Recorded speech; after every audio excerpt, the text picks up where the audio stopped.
جب سیدنا عمر ابن خطاب رضی اللہ تعالیٰ عنہ کی شہادت ہو چکی تھی، اور یہ ایسا مرحلہ ہے کہ سیدنا عمر فاروق رضی اللہ تعالیٰ عنہ کی شہادت کے بعد ایک بہت بڑی ذمہ داری امت پر عائد ہو چکی تھی، کیونکہ اسلام کی سرحدیں کافی دور تک جا چکی تھی۔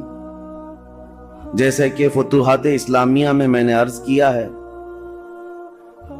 ملک شام، ایران، یمن، مصر، فلسطین، یہ سارے علاقے دائرہ اسلام میں آ چکے تھے، حتیٰ کہ آذربائیجان تک کا علاقہ۔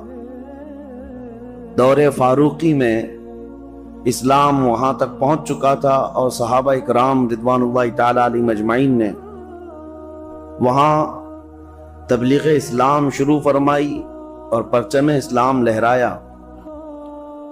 اب 10 سال خلافت کے امور پر فائز رہنے کے بعد جب سیدنا عمر فاروق رضی اللہ تعالیٰ عنہ شہید ہوئے، تب خلافت کا مسئلہ آتا ہے، کیونکہ سب سے اہم مسئلہ خلیفہ کا چننا، اپنے امیر کو مقرر کرنا، اور سارے لوگ اس سے راضی رہیں، یہ بہت اہم مسئلہ ہوتا ہے۔ تو سیدنا عمر فاروق رضی اللہ تعالیٰ عنہ کو جو مسجد میں مارا تھا ظالم ابو لولو فیروز مجوسی، وہ تو خودکشی کر کے ختم ہو گیا، لیکن 3 دن تک سیدنا عمر فاروق رضی اللہ تعالیٰ عنہ باحیات تھے۔ ان 3 دنوں کے اندر آپ نے کافی نصیحتیں کی، وصیتیں فرمائی۔ ان میں سے ایک وصیت یہ بھی تھی کہ آپ نے ایک شورا قائم کی تھی 6 صحابہ کی۔ اب خلیفہ کا انتخاب سب سے پہلے کیسے ہوا آپ کو میں بتاتا ہوں۔ اس سے قبل 2 خلیفہ عام مسلمانوں کی رائے سے متفق سب تھے، اس بات پر خلیفہ کا انتخاب ہوا، جیسے حضرت ابو بکر صدیق رضی اللہ تعالیٰ عنہ کا اور حضرت عمر فاروق رضی اللہ تعالیٰ عنہ کا بھی۔ تمام صحابہ اس وقت جتنے موجود تھے، مہاجرین انصار، سب کا اتفاق تھا۔ یہ اور بات ہے کہ حضرت عمر فاروق کے متعلق حضرت ابو بکر صدیق رضی اللہ تعالیٰ عنہ نے پہلے سے اعلان کر دیا تھا۔ اب حضرت عمر کی شہادت کے بعد، بلکہ حضرت عمر نے اپنی شہادت سے پہلے 6 بڑے صحابہ جو 10 مبشرہ میں سے ہیں، جو رسول اللہ کے نہایت قریبی صحابہ تھے، ان کو طلب فرمایا۔ ان میں حضرت طلحہ ہے، حضرت زبیر ہے، حضرت سعد بن ابی وقاص ہیں، حضرت عبد الرحمن بن عوف، اور پھر حضرت عثمان غنی اور حضرت علی ابن ابی طالب کرم اللہ وجہہ الکریم۔ یہ 6 صحابہ 10 مبشرہ میں سے ہیں۔ ان کے متعلق رسول اللہ صلی اللہ علیہ وسلم نے دنیا میں ہی جنت کی بشارت دی ہے، اور یہ معزز تھے، سابقین اولین میں سے تھے، یعنی سب سے پہلے اسلام لانے والوں میں سے تھے۔ حضرت عمر فاروق رضی اللہ تعالیٰ عنہ نے ان 6 سے کہا کہ تم سب اتفاق رائے سے مسلمانوں کے لیے امیر کا انتخاب کر لینا، کسی خلیفہ کا انتخاب کر لینا، اور زیادہ دن تک مسلمانوں کو الجھن کا شکار ہونے نہ دینا۔ یہاں تک کہ حضرت مغیرہ بن شعبہ رضی اللہ تعالیٰ عنہ ایک صحابی ہیں، ان کو، حضرت ابو موسیٰ اشعری ایک صحابی، ان کو حضرت عمر فاروق رضی اللہ تعالیٰ عنہ نے ایک گھر کے دروازے پر جمع کر دیا تھا۔ یہ 6 صحابہ اندر ہیں، اور کچھ مہاجرین اور انصار صحابہ ہیں، کہ کسی بھی باہر والے شخص کو یہاں اندر آنے نہ دینا جب تک کہ یہ لوگ خلیفہ کا انتخاب نہ کر لیں، فتنہ ہو سکتا ہے۔ نئے لوگوں کا شامل ہونا فتنے کا سبب بنتا ہے۔ حضرت عمر فاروق رضی اللہ تعالیٰ عنہ کی یہ بڑی دور اندیشیاں ہیں۔ میں ابھی اور بھی آپ کو بتاؤں کہ ان کی سیاست کیسی تھی حضرت عمر فاروق کی، جس کی وجہ سے معاملات کتنے ٹھیک ٹھاک تھے۔ 6 لوگوں کے اوپر آپ نے یہ ذمہ داری چھوڑی۔ اب انتخاب کیسے ہوا، خلیفہ کو کیسے منتخب کیا گیا، کیسے الیکٹ کیا گیا یا سیلیکٹ کیا گیا؟ اس کا طریقہ یہ رہا کہ حضرت عبد الرحمن بن عوف، ان کا بڑا کردار ہے، بڑا اہم رول ہے۔ یہ پہلے مدینہ طیبہ میں مہاجرین اور انصار صحابہ کے پاس قریب جا کر کے ان کی رائے لیتے تھے، تم بتاؤ تمہاری رائے کیا ہے، تم بتاؤ تمہاری رائے کیا ہے، رسول اللہ صلی اللہ علیہ وسلم کے اصحاب میں سب سے افضل اب کون ہے اور کس کو خلیفہ ہونا چاہیے؟ تو اکثر مہاجرین اور انصار حضرت عثمان غنی کے بارے میں کہتے تھے کہ حضرت عثمان بن عفان کو ہونا چاہیے، کیونکہ وہ داماد رسول بھی ہیں اور اسلام پر ان کا بڑا احسان ہے امت پر، اور بڑے فیاض ہیں، سخی ہیں، اس اعتبار سے۔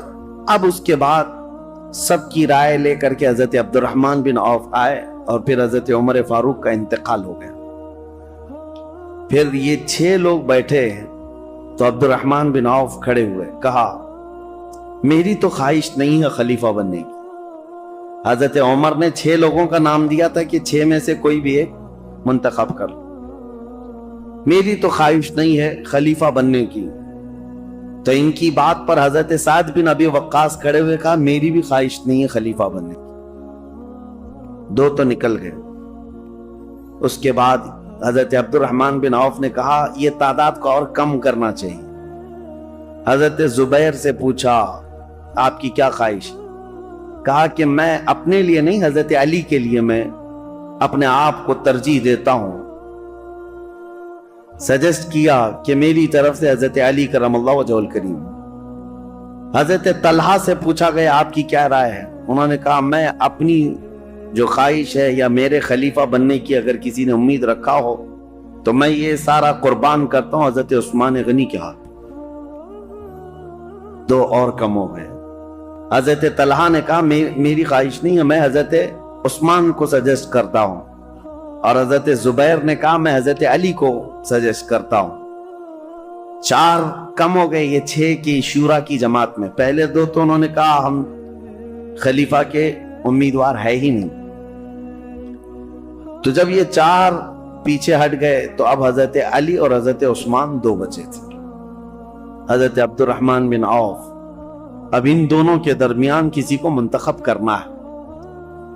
تو پہلے حضرت عثمان غنی کے پاس گئے، نہیں پہلے حضرت علی کرم اللہ وجہہ الکریم کے پاس گئے، کہا میں اللہ کے احکام اور رسول اللہ کی سنت پر اور آپ سے ہم سے پہلے جو گزر چکے 2 خلفاء کی سنت پر آپ سے بیعت لینا چاہوں، تو آپ کا کیا ارادہ ہے؟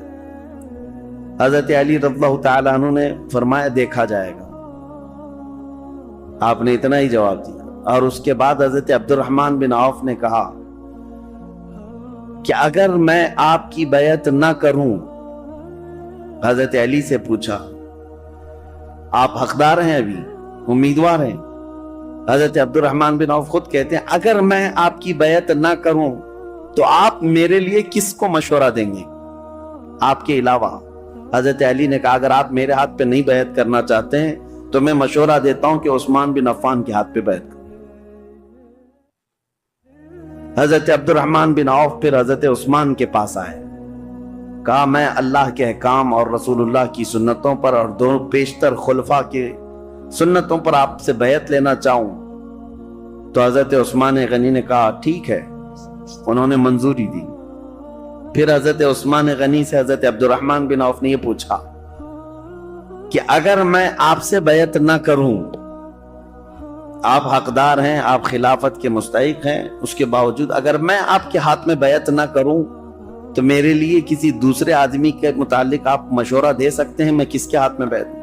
حضرت عثمان غنی نے کہا اگر آپ میرے ہاتھ پہ بیعت نہیں ہونا چاہتے تو میں مشورہ دیتا ہوں علی بن ابی طالب کے ہاتھ پہ ہو جائے۔ یہ الگ الگ لے جا کر کے حضرت عبد الرحمن بن عوف نے پوچھا تھا، ان کو الگ لے جا کر، ان کو الگ لے جا کر، اور اس کے بعد پھر یہ بھی پوچھا تھا دونوں سے کہ اگر آپ کے ہاتھ پر بیعت نہ کی جائے تو کیا آپ کو اس کا خلق ہوگا؟ کہا قطعاً نہیں ہوگا، اس بات کا نہ غم ہوگا نہ قلق ہوگا۔ اس کے بعد حضرت عبد الرحمن بن عوف، مہاجرین اور انصار سب جماعت موجود تھی، اس جماعت کے درمیان آئے اور یہ 6 صحابہ عشرہ مباشرہ یہ بھی آئے۔ تو حضرت عبد الرحمن بن عوف نے اپنا سارا ماجرا بتایا کہ لوگوں سے میں نے معلوم کیا، اور اس کے بعد حضرت علی سے بھی میں نے پوچھا، حضرت عثمان سے بھی پوچھا۔ لوگوں نے پوچھا کہ کیا معلوم کیا، کیا پوچھا آپ نے لوگوں سے اور کیا آپ کو نتیجہ ملا؟ تو حضرت عبد الرحمن بن عوف نے کہا جو مجھے نتیجہ ملا وہ یہ ہے کہ حضرت عثمان کا ہاتھ پکڑتے ہیں اور کہتے ہیں میں اللہ اس کے رسول کے احکام پر ان کے ہاتھ پر بیعت کرتا ہوں۔ عبد الرحمن بن عوف رضی اللہ تعالیٰ عنہ کی بڑی عزت تھی، آپ نے جیسے ہی بیعت کیا سیکنڈ نمبر پر سب سے پہلے حضرت علی کرم اللہ وجہہ الکریم نے بیعت کیا، کہا کہ ہم حضرت عثمان ابن عفان کو خلیفہ برحق تسلیم کرتے ہیں، اور اس کے بعد جوق در جوق مہاجرین اور انصار صحابہ کے جتنے بھی جماعتیں تھی طبقے تھے سبوں نے حضرت عثمان غنی کے ہاتھ پر بیعت کر لیا، اور بالاتفاق صحابہ کا اجماع ہوا اس بات پر حضرت عثمان غنی کے ہاتھ پر سبوں نے بیعت کیا۔